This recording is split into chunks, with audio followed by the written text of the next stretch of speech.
Olá, que alegria ter a sua companhia! Que a paz do Senhor nos envolva enquanto a gente se prepara para mais um dia incrível na nossa jornada de fé. Essa pergunta, ela vai direto no coração da nossa reflexão de hoje. É um convite para a gente olhar para o centro mesmo da nossa fé, para a essência da aliança que Deus fez com o seu povo e que Ele continua renovando com a gente todos os dias. Olha, hoje o nosso mergulho vai ser profundo. A gente vai descobrir o que é o Shema, que é a declaração de fé mais importante de Israel. Depois, vamos caminhar lado a lado com o apóstolo Paulo num momento super tenso lá em Jerusalém. E para fechar com chave de ouro, vamos entender de verdade o que significa a ressurreição de Cristo, que, olha, é o evento que muda o jogo, que muda absolutamente tudo. Então, esse aqui é o nosso mapa de hoje. A gente vai passar por Deuteronômio, Salmos, Atos e pelo Catecismo, amarrando tudo para a gente poder extrair o melhor de cada leitura. Preparados? Vamos lá! Ok, nossa primeira parada, Deuteronômio. Tenta imaginar a cena. Moisés está ali, preparando o povo para finalmente entrar na Terra Prometida. E bem no meio de todas as instruções, ele entrega um mandamento que é a base, o alicerce de todo o resto. E aqui está ele, o Shema Israel. Gente, isso é muito mais do que uma oração. É como se fosse a carteira de identidade do povo de Deus. E a mensagem é super clara. Não dá para amar Deus pela metade, sabe? É um amor com tudo que a gente é, com o coração inteiro, com toda a nossa alma e com todas as nossas forças. É uma entrega total, sem reservas. E o mais incrível é que Moisés não deixa isso só no campo das ideias, não. Ele mostra como esse amor todo vira ação, vira vida real. Não é só um sentimento bonito, é uma coisa prática, do dia a dia. É gravar os mandamentos no coração, é falar sobre eles com os filhos o tempo todo, em casa, na rua. E isso pedia uma decisão muito séria, sabe? Deixar para trás todos os outros deuses, destruir os ídolos e se dedicar somente ao Senhor. Mas por que essa exigência de um amor tão exclusivo? A resposta é linda, porque a própria escolha de Israel por Deus foi um ato de puro amor. A gente vê isso claramente em Deuteronômio 7. Deus não os escolheu porque eles eram os maiores ou os mais fortes. Pelo contrário, eram o menor dos povos. Foi um ato de graça, de pura fidelidade a uma promessa antiga, feita lá para Abraão, Isaac e Jacó.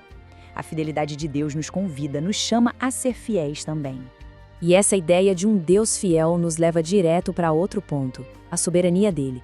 Vamos ver como isso se desenrola agora, misturando a beleza do Salmo 92 com a pura tensão da história que a gente encontra em Atos. Que imagem forte, não é? O salmista olha para a força da natureza, para o caos das águas, para as ondas gigantes, e ele afirma: Deus é muito mais poderoso que tudo isso. O trono dele é firme, desde sempre. E essa é a nossa segurança. Não importa o tamanho do problema, da tempestade, o Rei do Universo está no controle. E as promessas dele são sempre de confiança. E essa confiança na soberania de Deus é testada pra valer na vida de Paulo. Pensa só, ele chega em Jerusalém super feliz, contando as coisas maravilhosas que Deus fez através dele. E de repente, o caos se instala. Acusações falsas, uma multidão furiosa querendo matá-lo. No meio da confusão toda, aparece um tribuno romano e o prende.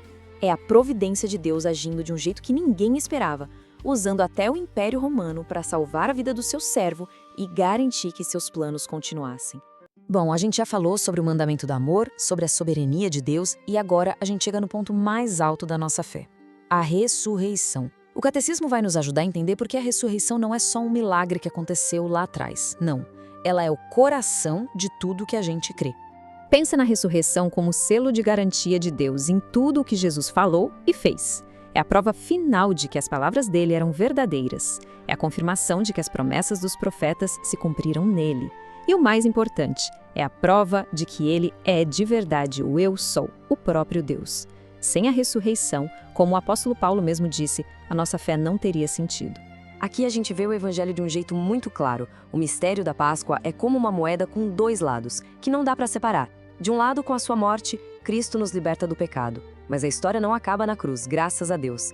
Do outro lado, com a sua ressurreição, ele abre a porta para uma vida totalmente nova. É o que a gente chama de justificação, o nosso relacionamento com Deus sendo restaurado. E é aqui que mora a nossa maior esperança. A ressurreição de Jesus não foi um caso isolado. Ele é o primeiro, a primícia, como a Bíblia diz. A vitória dele sobre a morte é a garantia de que a gente também vai vencer. Por causa dele, a morte perdeu o poder. Ela não tem a última palavra. E a gente já pode, aqui e agora, começar a experimentar um gostinho do céu. Tudo isso é muito profundo, muito bonito, né? Mas a grande questão é, e aí? Como a gente traz tudo isso para a nossa vida prática, para o nosso dia a dia? Como essa verdade toda muda a forma como a gente vive? Vamos ser sinceros, quem nunca se sentiu com o coração dividido entre o que Deus pede e o que o mundo exige? Ou quem nunca ficou desanimado ao ver uma injustiça como a que aconteceu com Paulo? E a ressurreição? Às vezes ela pode parecer uma ideia tão distante, tão teórica, né? Longe dos nossos problemas reais. E essas lutas são super reais. O Shema nos chama para um amor total, mas a gente vive num mundo cheio de distrações que puxam nosso coração para todo lado. Ver o mal vencendo, mesmo que só por um tempo, pode fazer a gente pensar, será que Deus está no controle mesmo? E a ressurreição, se a gente não entende direito, vira só mais uma doutrina e não a força que transforma a nossa vida.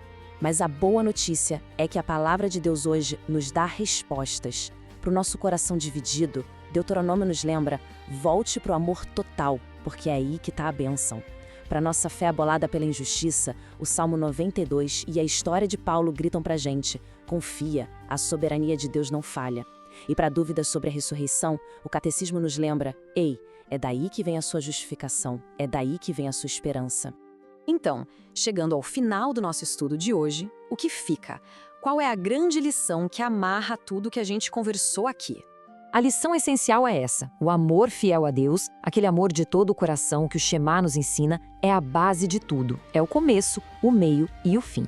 E quando a gente vê a soberania de Deus, a providência dele na vida de Paulo e o poder da ressurreição, a gente tem a certeza absoluta: nosso Deus está sempre no controle de tudo. E a minha oração é que cada pessoa que nos acompanhou até aqui possa sentir hoje, bem aí onde estiver, a força desse amor. Que a certeza de que Cristo ressuscitado é a nossa justificação, a nossa esperança e a nossa vida nova possa encher os corações de paz e de muita coragem. Sabe, a vida espiritual é como um exercício. A gente cria o hábito na constância. Então, não para por aqui, tá bom? Continue essa caminhada. O nosso encontro do dia 91 já está esperando por você para a gente continuar essa jornada. E para a gente celebrar essa etapa vencida, que tal comentar aqui embaixo, dia 90 concluído? É um jeito legal da gente se apoiar e ver que não estamos sozinhos nessa caminhada. Um grande abraço, fica com Deus e a gente se vê amanhã.